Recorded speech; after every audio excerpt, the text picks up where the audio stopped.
It's the third Saturday of the month, so we're here to talk about our recent Game Club game. This month we're talking about Vampire the Masquerade Coteries of New York. I'm your host, Boston, playing this on the PlayStation 5. Joined, as always, by Moonpeer. Howdy, green for life. And Musum. Hello. What are you playing it on? Oh, right. Switch. I was confused about the green for life. I'm like, is this I don't know. The branding left my brain. That's internet slang for hacker code words for Xbox Series X. Yes, but you also missed the micro $ oft reference as well. In that, Yes, by the that's way. right. MS with the $sign for the With the S $sign. because they're Yeah. greedy. Yeah. Let's get the about the game here wrapped up here before we dive into it. Released originally on PC December 11th, 2019. Kind of every couple of months came out on a different platform until the Xbox One version released on April 15th, 2020. Developed and published by Draw Distance. Came out on PC, Linux, OS X, Switch, PS4, and Xbox One. Let me scan past all these characters. Time travel, Metacritic 70, OpenCritic 70. Appears for the release date, not a whole lot came out at this point. Life is Strange 2, Episode 5, that we finished up earlier this year. That came out. Phoenix Point, Saga, Scarlet Grace Ambitions, and Darksiders Genesis. Let's talk about the question we ask every month. Top of the pile, middle of the pack, or overlooked? I think this one is probably an easy one. Overlooked! Yeah, I feel like if this didn't have the Vampire the Masquerade branding on it, it probably would have been ignored completely. Unfortunately. 100%. Before we get into the game itself, as Moon mentioned, this is sort of a visual novel. Mostly what we're going to be talking about is going to be the story. So if you want to go play this without being spoiled, it is fairly short. So you can just pause it here and come on back once you're done with it. But we will be talking openly about the entirety of the storyline. Starting now. Who wants to start with what they liked and what they didn't like? Musum looks like he's getting in a position here. I just want to start with the bomb of how did you guys feel about the game building up with this? You get the impression you're building a team to go do something big, like a heist or something, and none of it matters, and they cut you off early, and it turns out you were just a pawn from someone else, and then the game's over. Yeah, I have a lot of problems with this game. Okay, so 1 second before you start. Yeah, go ahead. Based off the initial feel of the room, because we don't like to discuss these games before we hit the record button, because after all, that's hashtag content that we're wasting. That's right. Let's do the positives first, because that's going to be the shorter section, I feel. Sure. I think it has a really cool, very unique art style. I think it's going to be divisive, but I think they do a really good job at making this cool, kind of sketchy modern day thing. And they do something you don't see a lot in visual novels. I have played too many of them. I like that there are elements in the background that are animated, but the entire background isn't animated. So there's flickering streetlights, and there's a car's headlights passing by, or some neon light in the background. I think that's a really cool. Lights and dancing people at the rave. That's a really cool little touch. Yeah, it's a really nice thing where the main aim of a visual novel is to read a book, and having more animation than that is going to detract from it. So I feel like they've struck a really good balance of putting cool stuff in the background, but not enough that you're kind of watching the show the whole time. I truthfully really liked the first half of the game. There were parts of it that I felt were maybe a little over the top, but overall, the feeling that I thought the game was going to be. I thought was very good. I enjoyed the characters. I kind of went through the game, just accepted whatever decisions I was going to make. I'm like, let's just do this and see where I land. And I wasn't very happy where I landed with like some of the side characters, but I enjoyed the side character stories. I enjoyed the subtlety to the sheriff's personality. Like I was really excited to unravel the mystery on the prince. We should probably mention as well, who did we play as? Because I only did one full playthrough. I was going to do 3 until I finished the game. I went with the business lady. Yeah, I did that too. I went with the Camarilla gentleman. Okay, nice. Yeah, I have a lot of positive stuff to talk about with probably like the first hour, maybe 2 hours if you really want to stretch it. I think it starts really strongly. I think the whole thing about you getting turned and then the sheriff bringing you and you getting like locked in that underground room, like I think a lot of that is really cool, and the kind of fish out of water thing, and I like most of the characters I met. I primarily went through the storyline of Hope, the Malkavian, and then I did Agathon, the like nerdy guy who's looking for the research notes. Okay. Yeah. I did both of those guys, and then I also did oh, come on. It's one of these names in front of me. Was it Gianni? Callahan? No, it can't be Callahan. It's Tamika? I haven't scrolled down. Oh. D'Angelo. Okay. I can't remember. One of those characters I don't think I got the last mission on. I think I ran out of time. But I know I finished Hope's because I did not I felt pretty bad about her ending, honestly. Yeah, Hope's I got a lot of problems with Hope's entire story. I think the crux of it is pretty neat, which is like Musum, I think I gravitated towards her because you seem to have this fondness for the Malkavians. Thank you.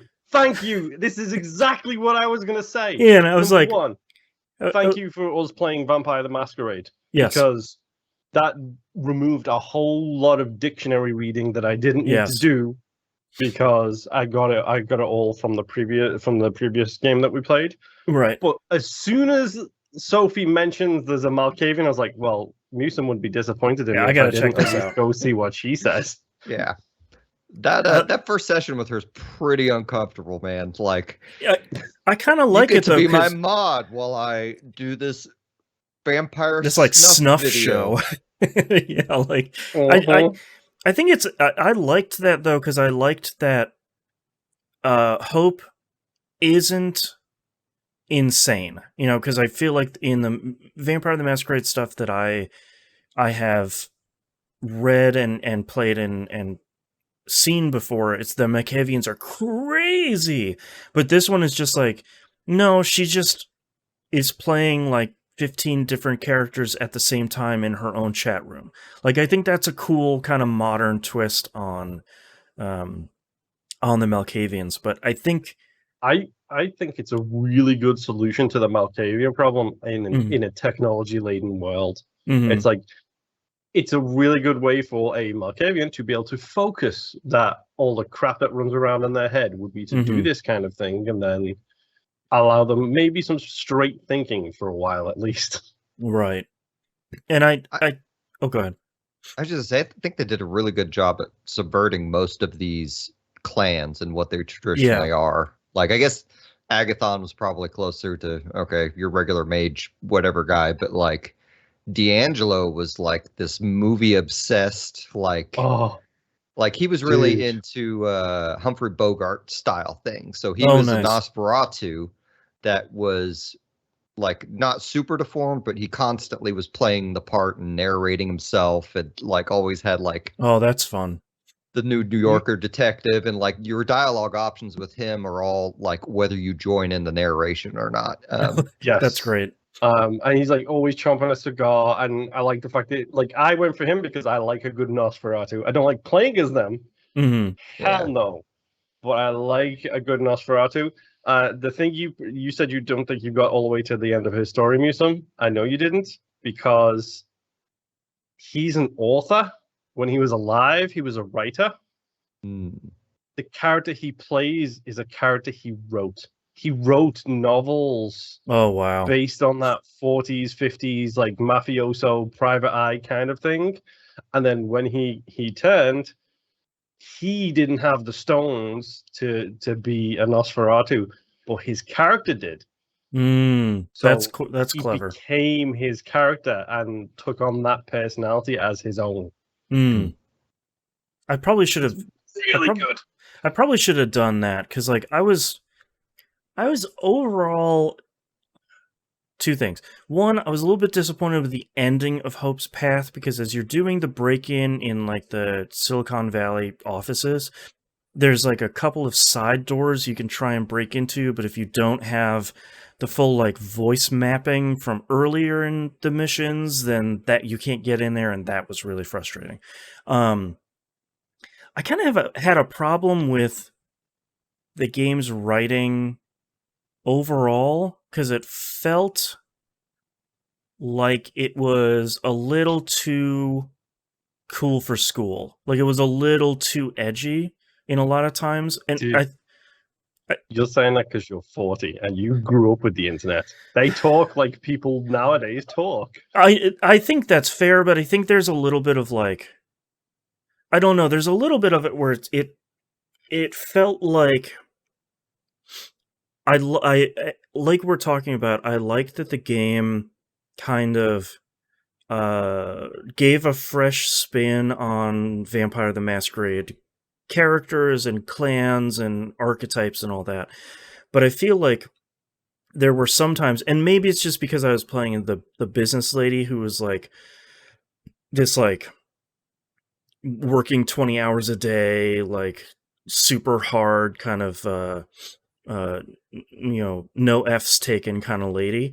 But when they were kind of poking at what makes Vampire the Masquerade itself interesting, I feel like that came off as a little bit...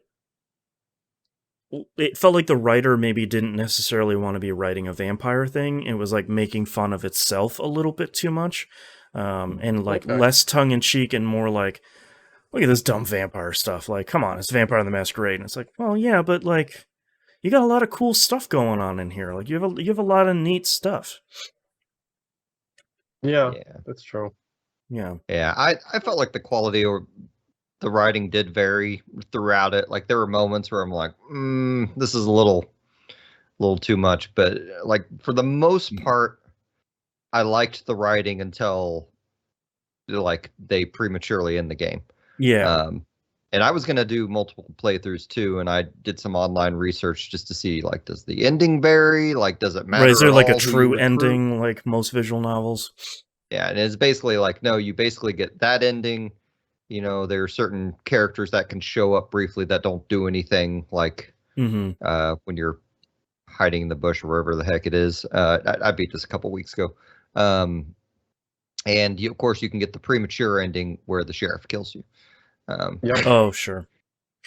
Yeah, but before we get to the sort of the last act of the game, the last positive thing I have is I wish it was implemented a little bit differently, but I do like the whole like the hunger system where you're kind of not really punished, but you need to balance it as you use your powers.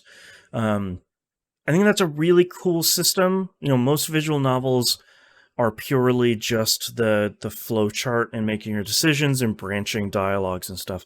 But I like that there was an extra element in this of you need to balance the beast emerging versus how many times do you want like the guaranteed success choice in all of these conversations. Yeah. I got overtaken by the beast once. Oh. Me too, and it was so funny because like I had dialogue after dialogue where I had no chance to drink from anybody, and then as soon as the beast comes out and you like kill an innocent person behind your apartment or something, the next 3 dialogue choices all gave me an opportunity to drink, and I was just like, son of a Oh man. so close. It's usually the way it goes. Yeah. So before we get too much into the ending of this game, like there's some things I want to mention that I just didn't like. Number one, it's a visual novel. Mhm. So why is all of the text in the bottom left-hand corner of the screen? Most visual novels, the text stretches across the entire bottom third of the screen. It's Like, really weird. I don't know why they specifically left that bit empty just for dialogue choices. Just put your dialogue choices in the middle of the screen at the top. Yep. It's not that hard. Every visual novel, the dialogue choices are in the middle of the screen where your art is. Like these are common gameplay designs for visual novels. It's really crazy. Because when you increase the size of the font, because I tried to do that this time just to see what would break, there are a lot of times where text will display on the screen and you can't scroll that text box. So That's super annoying. the back half of a whole dialogue tree or like sentences just don't show up. So you have to pull L2 to look at the log, and it's just like, guys, this is so you it's can crazy. scroll the text box. Oh, cool. It's the right stick. The most natural and intuitive control scheme when playing a visual novel is the right stick is your scroll the text box. Yeah. Controls. Wasn't working for me on PS5, but who knows why that might have been. But Sure. Yeah. I agree with you. Yeah. Yeah, I remember specifically when I started up that game, I put it to the largest font. I'm playing on Switch. I'm handhelding it, Yep. And I'm blind, so I need the largest font. Right. And I was like, it displayed the text. I hit the button in the next sentence. I'm like, well, that doesn't make sense. And then I realized like I was missing text. So then I like reloaded it and started over again. And then like I would get impatient too, is like, so I'd try and hold down the button so it would display all the text and then scroll through it. And then half the time I would accidentally skip it. So that, I probably restarted the game 3 or 4 times. And that may be a generous like underestimate too. Like that was my first half hour to hour of that thing was getting used to how it treats text. Yeah. I one of my other sort of issues with this game is I wish that there was some better indication of how bad your hunger is. I don't need it to say like 1 night until you turn into the beast. Like was probably a little bit more specific, but like when I go in even if I go in like the dictionary menu, can you have an idea of like how hungry I am? Because even the little jam splatters on the corners of the screen weren't really enough to say like things are getting close now, or like you really need to go take care of this.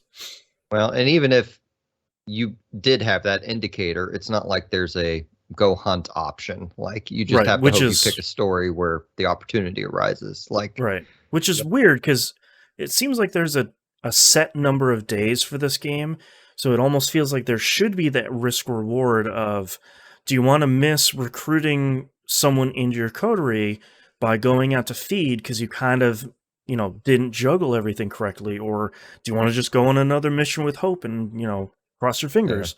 I'll tell you, my dream version of this game, the version that would make me super happy, like let's just pretend all the text mechanics in it are displayed and whatnot better, but like you get a character sheet that shows your powers that you can invest in as you level up. You have hunting grounds of like a club, like several places around town you can go with flavor text in it. You have recruit all your guys and like at least look, if you're gonna railroad it and say I have no power at the end, that's fine. But at least like let me unravel more of the mystery myself. You know, Right. like give me like 30 or 40 days in this world to browse around and figure out what the sheriff's deal is, because obviously the game wants me to be like interested in the sheriff with all the Yeah. flavor text they give him. Yeah, can we be Um, friends with the sheriff? Like, give me more time, man. Yeah, this reminds me of a point Patrick Klepek once made about movies. He said it's not a twist if there's no hints to it coming. Like, if you 100%. just literally get to the end of the movie and it does a sharp right turn and does something completely out of the blue with no hints or nothing like that, that's not a twist. That's just a stupid ending. And that's how Right. this felt to me, where I got Yeah. all the way to the end and it was just like, sharp turn, this is how it ends. We ran out of money, sorry. Well, it Yeah. even starts with a sharp turn when you like wake up in a metal box in the back of a van after going to bed one night. I'm like, wait, did I hold down the skip button? Like, what happened here? And you find out that you were abducted and you're in a park and like all of your coterie is there trying to help you. And I'm like, okay, this is stuff is happening all of a sudden here, and I'm maybe not super appreciating that this is all going on all at once. I did like the lead up to going to Ellis Island with it's Sophie? what, Sophie and Torque. Yes.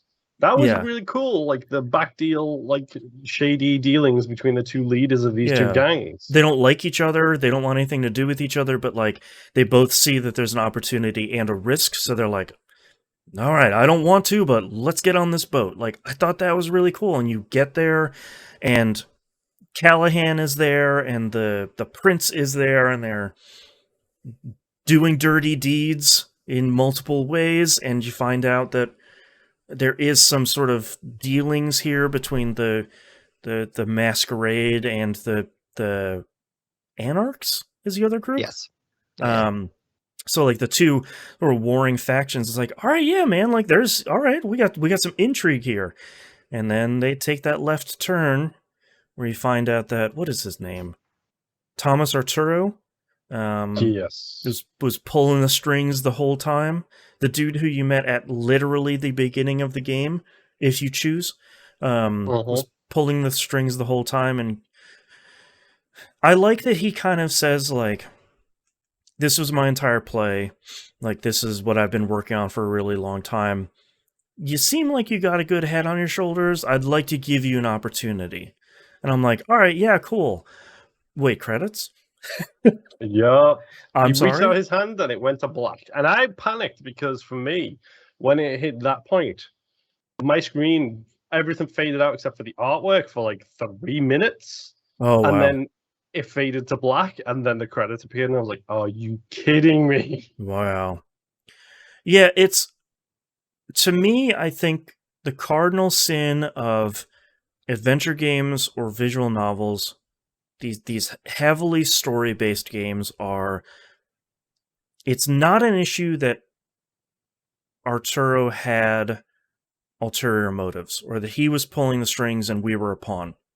Not really a problem for me.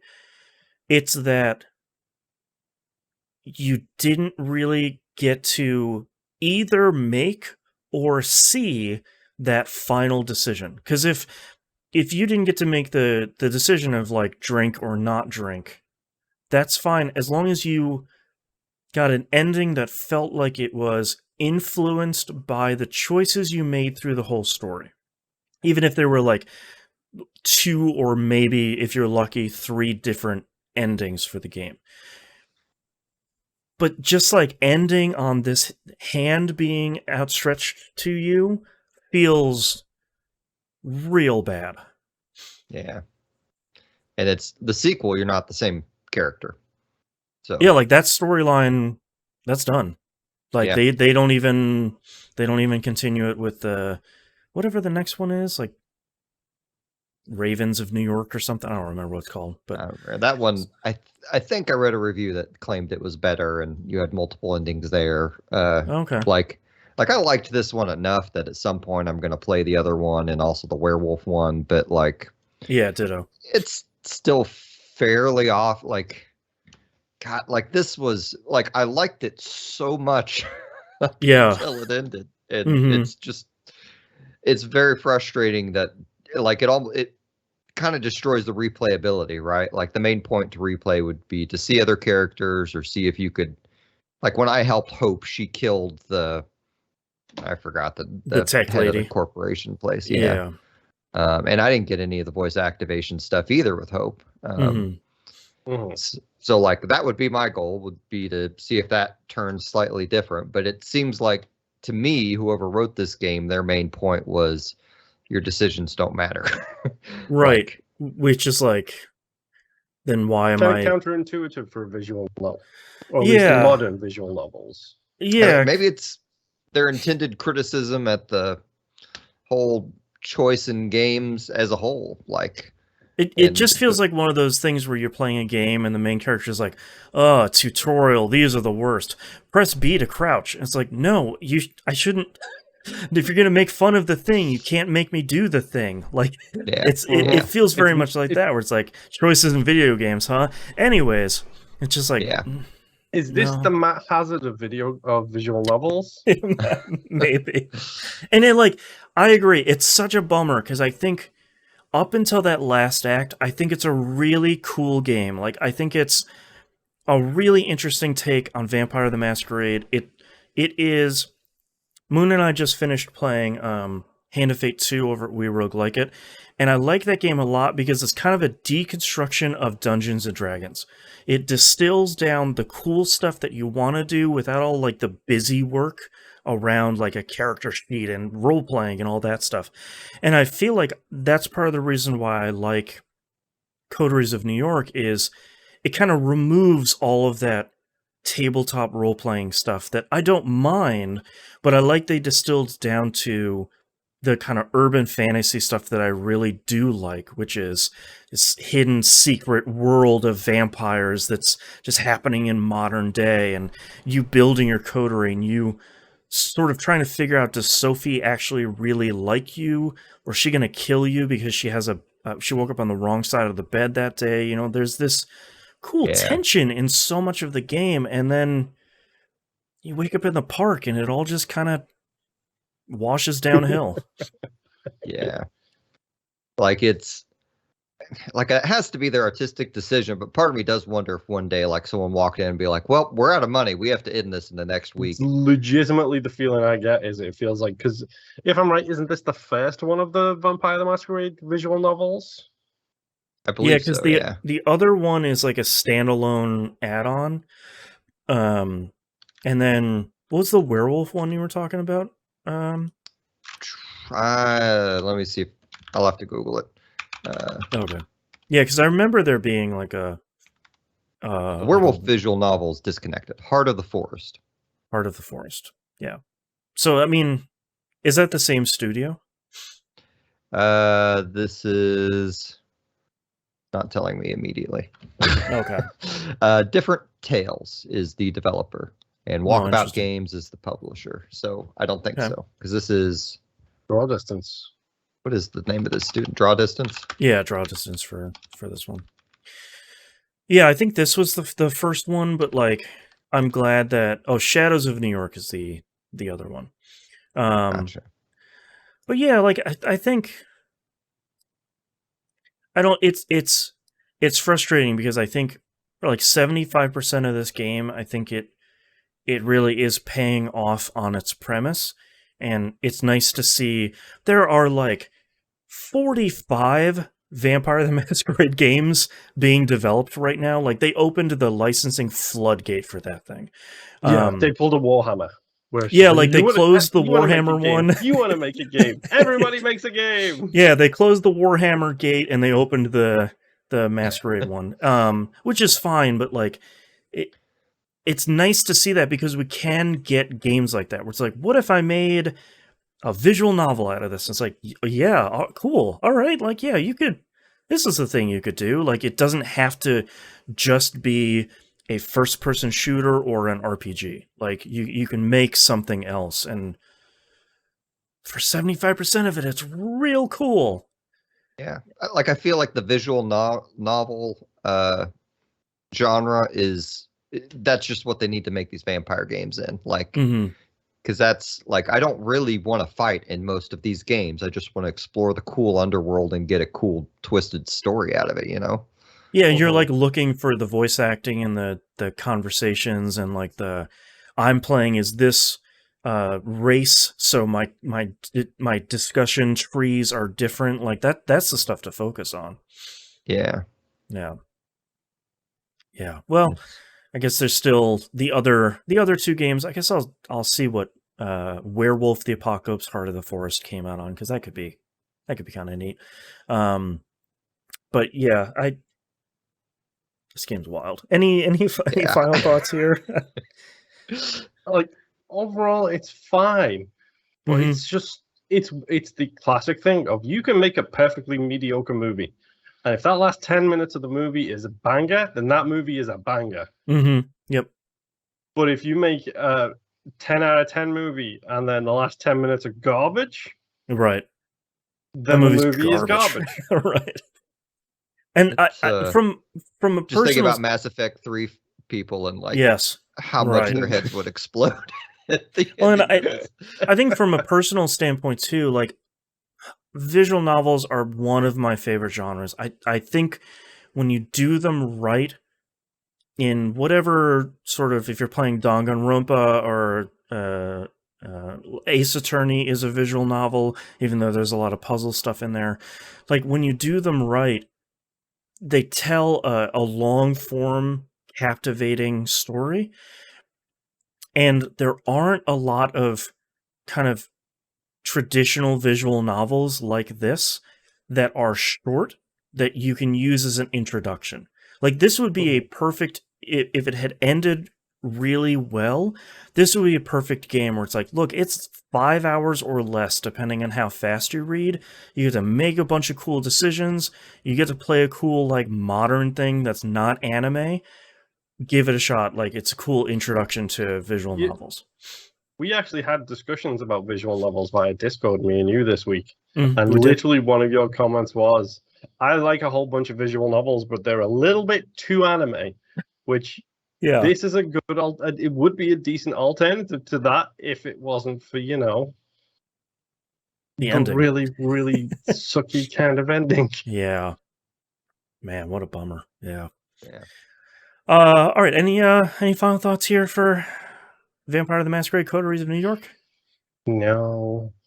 The ending's kind of like the writer walkout like 5 or 6 years ago that made all the TV shows go to crap. Oh, Yeah, like I will never it's forgive that walkout for Heroes Season 2. oh Yeah. man. Yeah, is this the Heroes season 2 of visual novels where it's like it's Yes. getting good. Wait, what happened? Wait, Yeah. what strike? Half seasons? Yeah. What's this? Yeah. Yeah. That is the Heroes season Yeah. of visual novels. Put that on the box. I'm so sorry. Uh, Oh boy. All right, well, let's talk about our next game here. This is going to be our final game of the year, because in December we'll be doing our, when we're on our break, we're doing our ranking of this year's Game Club games. So, much like we do over at We Roguelike It, ask the question of, what indie game came out in 2021 that maybe we were looking forward to and we just either missed or hadn't gotten around to yet? So, we decided to play Lake. Lake came out on Xbox One, Steam, and Epic Games Store just like a month and a half ago. And I think we were pretty excited about it until it came out, and then We all forgot. the end of the year floodgates opened, and we just didn't play it. So that's going to be our next game. It's going to be Lake, Xbox One, Steam, and Epic Games Store. And we'll see you all next month. Bye. Bye. Bye.